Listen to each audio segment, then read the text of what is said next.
Another specific source of curses is men who speak on behalf of God as God's mouthpiece. And there are many examples of this in the Bible. We'll only look at just a few. The first is found in Joshua chapter 6 and verse 26.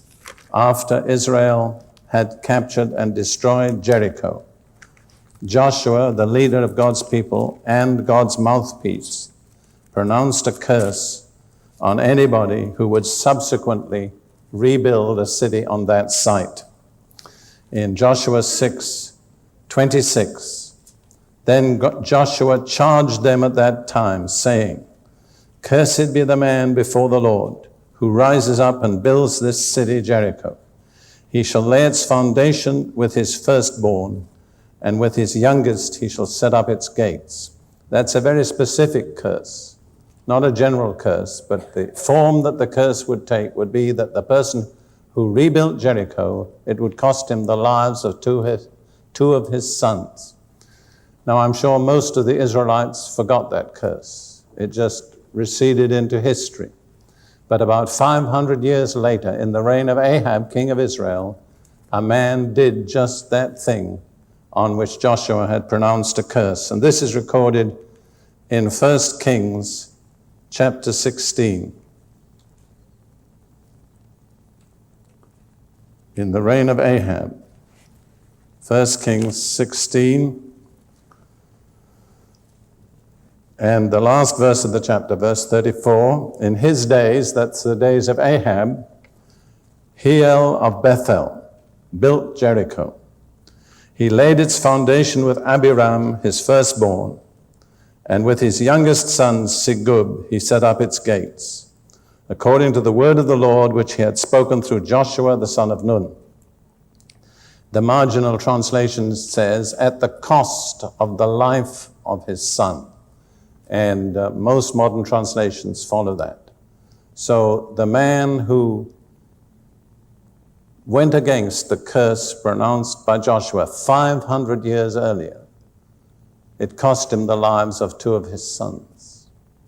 And I often think to myself, what did the doctors of that day say when they were asked to give the cause of death of these two young men? Would they have understood that it was caused by words pronounced by a servant of God 500 years earlier?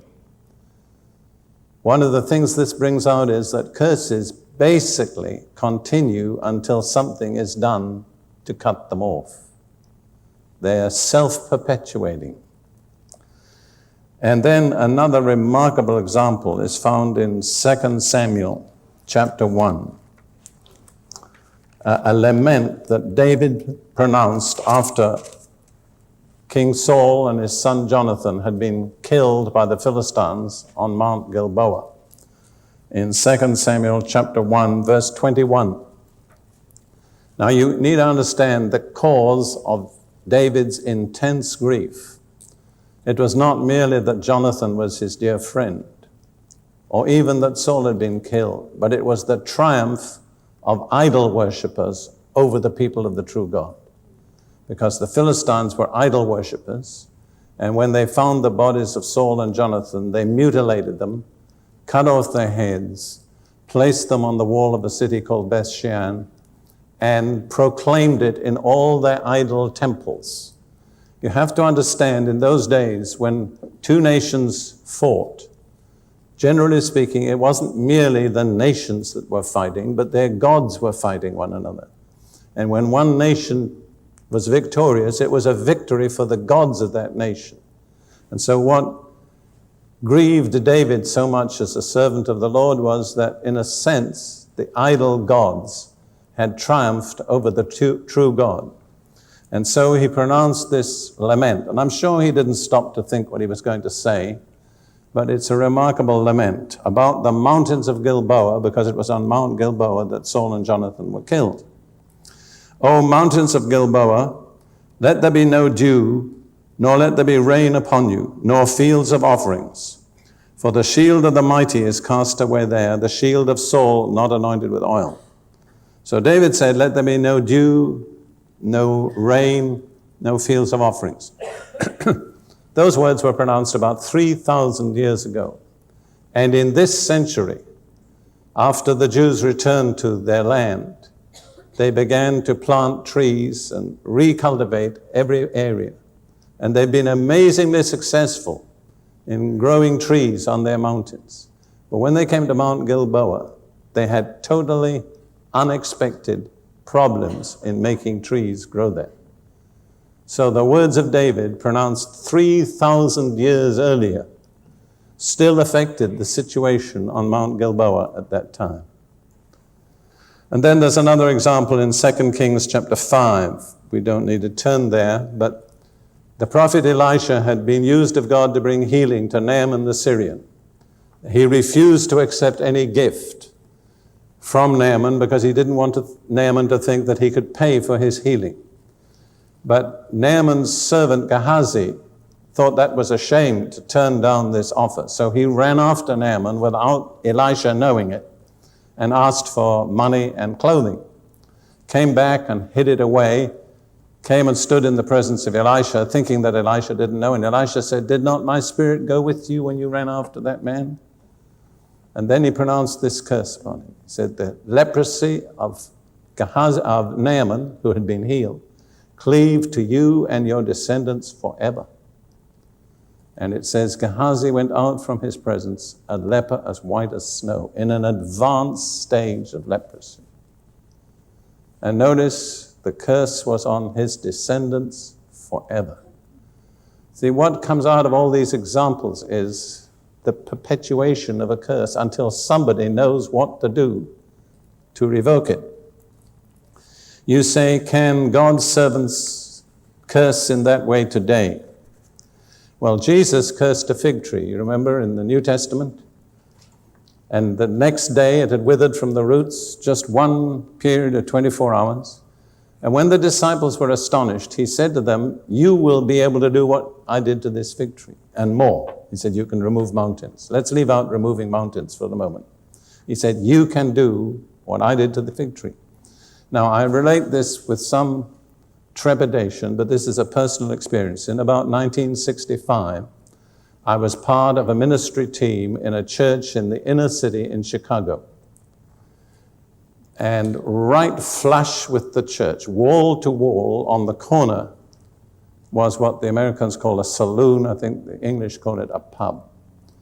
But it was a very wicked place. It not merely sold alcohol, it peddled drugs, and it was a center for prostitution. It was a very wicked place, and it was right wall to wall with the church. Well, sometime about October, we had a prayer meeting in the church, and I was on the platform as one of the leadership team. And at a certain point, without any premeditation, I thought about this pub, and I thought it really is an affront to God, that it should be right there next, just where the people come into the church. So I stood up and I said, I pronounce the curse of God upon that pub or saloon. And I didn't think any more about it. About 2 months later, about 4 o'clock in the morning, there was a phone call. "Brother Prince, the church is on fire. Do you want to come and see?" Well, it was the middle of winter in Chicago. It was about 20 degrees below.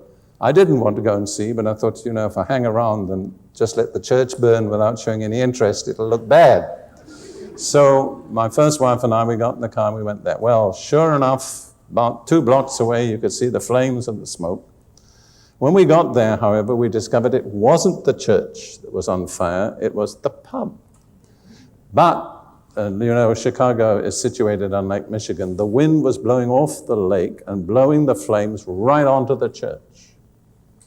And as we stood there and watched helplessly, the wind changed 180 degrees and blew the flames away from the church. And next morning, the pub was destroyed and the church had suffered nothing but smoke damage, which was covered by the insurance. And as I stood there and watched that, I thought, God, am I responsible? I wasn't jesting. And I thought, that is the outcome of the words that I pronounced in that church about 2 months previously. You know my reaction was?